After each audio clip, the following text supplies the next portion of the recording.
6 മാസം കഴിഞ്ഞ കുട്ടിക്ക് വെയിറ്റ് ഗെയിനിങ്ങിനൊക്കെ ഹെൽപ്പ് ചെയ്യുന്ന ഒരു ബേബി ഫുഡിൻ്റെ റെസിപ്പിയാണ് ഇന്ന് കാണിക്കാൻ പോകുന്നത്. കുട്ടിയേക്ക് മാത്രമല്ല, ഈ പ്രസവിച്ചെടുക്കുന്ന സ്ത്രീകളൊക്കെ ഉണ്ടാവില്ലേ, അവർക്കും കൂടി വേണ്ടിയുള്ളതാണ് ഈ ഒരു റെസിപ്പി.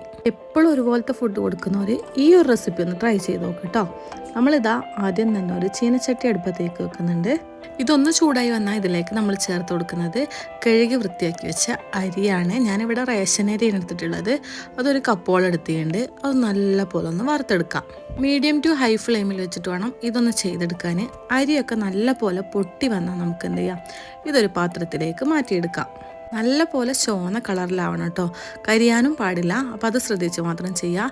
ഇനി അതായത് ചീനച്ചട്ടിയിലേക്ക് നമുക്ക് ഒരു 100 ഗ്രാമോളം നെൽക്കടല ഒന്ന് വറുത്തെടുക്കുന്നുണ്ട്. കരിഞ്ഞു പോകാണ്ട് തന്നെ നല്ല പോലെ വറുത്തെടുക്കാം.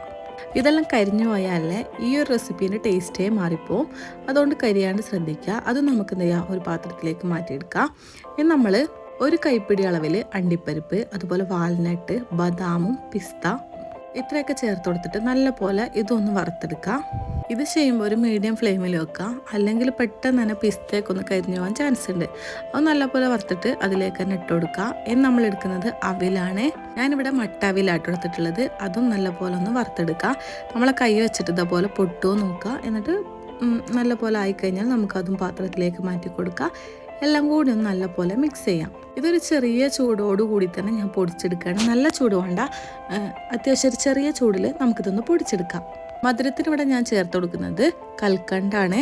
ഇനി നിങ്ങൾക്ക് വെല്ലം ഇഷ്ടമുണ്ടെങ്കിൽ അത് ചേർത്ത് കൊടുക്കുക. വലിയവരൊക്കെ ആണെങ്കിൽ പഞ്ചസാര ചേർത്തിട്ട് ഇതുപോലെ നല്ല പോലെ ഒന്ന് പൊടിച്ചെടുക്കാം. ചെറിയൊരു തരി ഉണ്ടാവും, അത് കുഴപ്പമില്ല. പൊടിച്ചിട്ട് നമുക്ക് എന്ത് ചെയ്യാം, ചൂട് തണിയാൻ വേണ്ടി ഒന്ന് മാറ്റി വെക്കാം. ബാക്കിയുള്ളതും ഇതുപോലെ തന്നെ ചെയ്തെടുക്കുന്നുണ്ട്. ഇതിലെ തടിയൊന്നുമില്ല എന്ന് പറയുന്ന കുട്ടിയൊക്കെ കൊടുക്കുകയാണെങ്കിൽ നല്ലതാണ്. ഇങ്ങനെ നല്ലപോലെ മിക്സ് ചെയ്തിട്ട് ഈ പൊടിയായിട്ട് നമുക്ക് കഴിക്കാം. അല്ലെങ്കിൽ കുട്ടിയൊക്കെ ഇതുപോലെ കുറുക്കാക്കിയിട്ട് കുറുക്കി കൊടുക്കുകയും ചെയ്യാം. വലിയൊരു കഴിക്കുകയാണെങ്കിൽ അങ്ങനെ പൊടിയൊക്കെ നല്ലപോലെ മിക്സ് ചെയ്തിട്ട് നമുക്ക് കഴിക്കാവുന്നതാണ്. പിന്നെ ഞാൻ ഇതിലേക്ക് നല്ല കുറച്ച് പാൽ ഒഴിച്ച് കൊടുക്കുന്നുണ്ട്.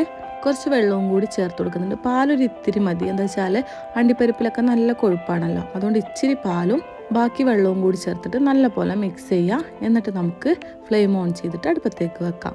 2-3 മിനിറ്റ് കൊണ്ട് തന്നെ റെഡി ആയി കിട്ടും. ഇനി പുറത്തൊക്കെ പോകുമ്പോൾ ആണെങ്കിൽ നല്ല തിളച്ച വെള്ളം ഒഴിച്ചു കൊടുത്താൽ നല്ല പോലെ സെറ്റായി കിട്ടും. അത് കുറച്ച് അധികം ഉണ്ടാക്കി വെക്കുകയാണെങ്കിൽ 1-2 മാസം നമുക്ക് ഉപയോഗിക്കാൻ പറ്റും. അപ്പോൾ ട്രൈ ചെയ്ത് നോക്കുക, ഫീഡ്ബാക്ക് അറിയിക്കുക.